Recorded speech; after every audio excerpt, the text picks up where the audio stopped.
I want to talk about readability in media and things like comics and anime and manga and stuff like that. All of your like characters using distinctive laughs or ending their sentences with desu or nyan if they're a cat girl or whatever. But like also like why doesn't Superman have a better disguise like as Clark Kent? Why does he still doesn't really look like Superman? So let's say you're like a level 3 D&D party and you've found yourself down in the criminal underbelly of some city or other and you found yourself in some kind of, perhaps not thieves guild, but general criminal association, and you're having a rather pointed conversation with a rather large fellow and a bunch of henchmen. So I get you all to do a perception check, and okay, only one of you has rolled over a 20. So I say to the rest of you, okay, so the guy you're talking to, he is big, he is tough, he's about level 7. If you met him alone in a dark alley, he would do a fair amount of damage to your entire party. But right now, he's got a bunch of henchmen that are around his back, and well, many of them aren't even like leveled characters, but they're generally, ruffians and criminals and swindlers and so on. While he is obviously the greater threat of all of them, you really don't want to get in a fight here while all of them are here. But then I say, but what if Fireball?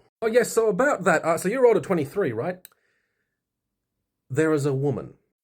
Go on. So there is a woman. She seems to be a criminal like these sorts of guys wearing, leather armor. Not the particularly tight kind or anything, knives about her person, cloak, everything like that. There's something a bit different about her. Something a little bit different about her than everybody else here. In fact, as you're kind of looking around, as your eyes settle back on her, you realize not only she seems to be paying the least amount of attention of anyone here, just kind of still drinking her drink rather than paying attention to you lot, and you seem quite important to what seems to be going on for their organization. Every time your eyes settle back on her, it feels like the rest of the world seems a little bit slow, a little bit clunky. It's as though that compared to her movements, only slight movements, kind of stretching out her shoulders and raising her cup to her lips, as she moves, the rest of the world, by comparison, just seems rusted and clunky and boring.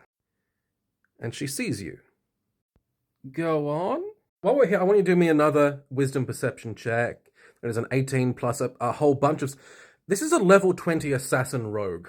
Oh, fuck. Oh, fuck. So you understand that, in this room full of rough and tumble fellas who are probably going to pick a fight with you, you are in danger. You're probably going to get hurt if a fight breaks out, but you look at her and you realize that you are on the edge of a cliff. You're on the edge of a cliff so high that if you were to take one tiny slip...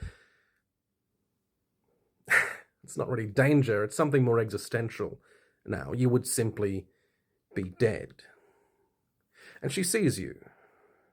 She sees you see her, and she sees you understand. She gives you a little wink. She goes back to her drink.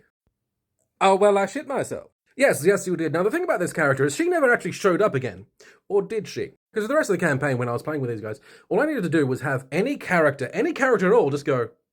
They give you a little wink. And the entire party knows, oh my god, it's her. All I did was associate this little thing, this little motif, with this assassin character. And because, the guys have played a bunch of D&D and they know that an assassin is an infiltration expert. A level 20 assassin probably has like a bunch of magical items that allow them to be anyone, anywhere. All I have to do is say, and they give you a little wink, and they go, wait, but we were just talking to a beholder. Was she the beholder? It only has one eye. Well, it has a lot of eyes. So in comics, manga, even anime and such things, it's often very difficult to figure out who's talking, like which speech bubble belongs to which person at which time.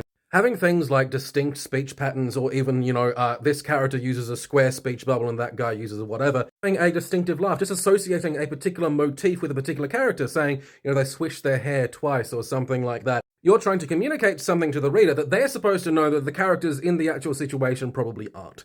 I did this a while ago with a character called the Egg Guy.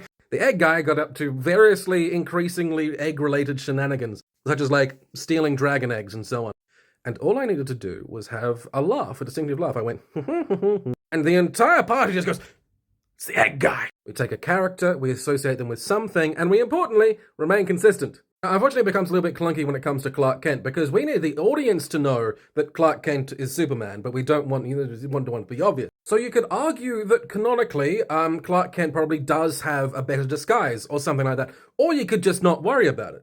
This is all Doylean stuff. This is the relationship between the Watsonian and the Doylean being the stuff that happens canonically in the world from the perspective of the characters, and what's happening for reasons out here in the real world. The reason that assassin character gave you a wink was because I'm fucking with you. While we're here, a lot of the stuff that people have a problem with narratives, a lot of the kind of incongruity stuff, is often Doylean. it's often because of a Dornian reason. Why doesn't Batman kill the Joker? It's, it's because it's an honor thing. It's not. It's because the authors want to put the Joker in more stories, and if he dies, then we can't do that. We have to have him constantly getting resurrected, which does happen. But a lot of the time, authors are trying to tell you things without just straight up telling you things. And a lot of the times, let's say in film or TV, a lot of the things that might be something to do with, say, the music. And it might be something subtle like adding a little bit of like Darth Vader's theme to not even Anakin, but like some other character, just to kind of explain that, like, just a hint that they might be vulnerable to the dark side in the same way that Anakin was.